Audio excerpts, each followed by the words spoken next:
প্রিয় শিক্ষার্থীরা, আশা করি তোমরা সকলে ভালো আছো। তোমাদের সকলেরকে আমন্ত্রণ জানাচ্ছি এই ভিডিওটি দেখার জন্য। সকলকে যারা নবম দশম শ্রেণীতে বর্তমানে অধ্যয়ন করছো তাদের জন্য এই ভিডিওটি মূলত তৈরি করা। ভিডিওটিতে যেটি আলোচনা করা হচ্ছে সেটি হলো মাধ্যমিক গণিতের পরিমিতি নামক যে চ্যাপ্টারটি রয়েছে, অর্থাৎ 16তম অধ্যায়ের চ্যাপ্টারের 16.4 অনুশীলনীর পূর্বের দুটি উদাহরণ নিয়ে।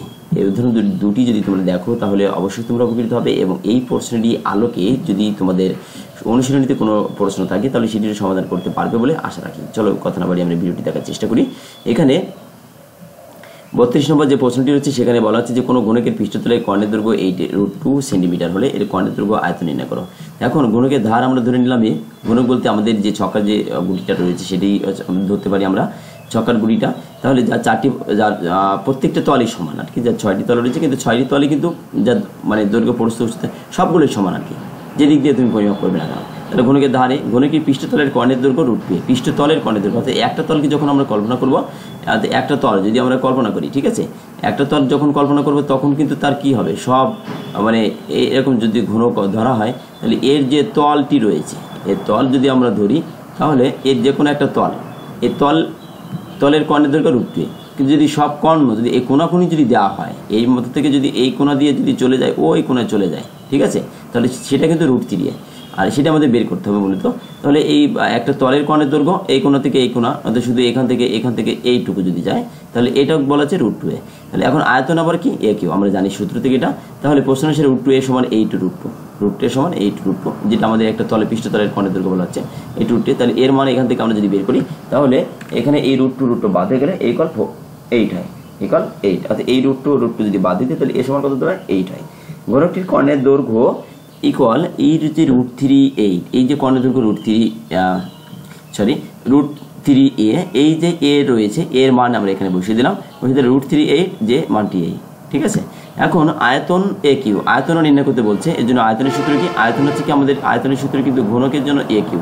তাহলে আমরা সেই এ কিউ জায়গায় সেই সূত্রটি আমরা এখানে বসিয়ে দিলাম, যে এ বলতে 8 এর কিউ করলে 512 হয়, এত ঘন চিহ্ন। তাহলে আমাদের নির্ণয় কর্ণের দৈর্ঘ্য এত হলো এবং আয়তন এত দাঁড়ালো। এবার আসি যে 33 নম্বর যে প্রশ্নটি এতে উদাহরণটি রয়েছে, এই উদাহরণের সমাধান নিয়ে। কোনো আয়তক্ষেত্রের দৈর্ঘ্য 12 সেন্টিমিটার, প্রস্থ 5 সেন্টিমিটার, একে বৃহত্তম বাহু চতুর্দিকে ঘোরালে যে ঘনবস্তু উৎপন্ন হয় তার পৃষ্ঠতলের ক্ষেত্রফল আয়তন নির্ণয় করো। এখন আয়তক্ষেত্রের দৈর্ঘ্য 12 সেন্টিমিটার, প্রস্থ 5 সেন্টিমিটার, একে বৃহত্তর বাহুর চতুর্দিকে ঘোরাবো, বৃহত্তর যে বাহু রয়েছে তার চতুর্থ দিকে ঘোরাবো, অর্থাৎ দৈর্ঘ্য বরাবর আমরা কিন্তু ঘুরিয়ে নেবো। তাহলে আয়তক্ষেত্রের দৈর্ঘ্য 12 সেন্টিমিটার এবং প্রস্থ 5 সেন্টিমিটার, একে বৃহত্তর বাহু চতুর্দিকে ঘোরালে একটি সমবৃত্তভূমি বেলুন আকৃতির ঘনবস্তু উৎপন্ন হবে। কি হবে, একটা ঘনবস্তু উৎপন্ন হবে, সমবৃত্তভূমি বেলুন আকৃতির ঘনবস্তু, যার উচ্চতা h = 12 হবে। কারণ দৈর্ঘ্য যেটা আমি দৈর্ঘ্যই ঘোরাচ্ছি, কম বেশি হচ্ছে না, তো তার উচ্চতা h = 12 সেন্টিমিটার। ভূমির ব্যাসার্ধ r = 5 সেন্টিমিটার, ভূমির ব্যাসার্ধ।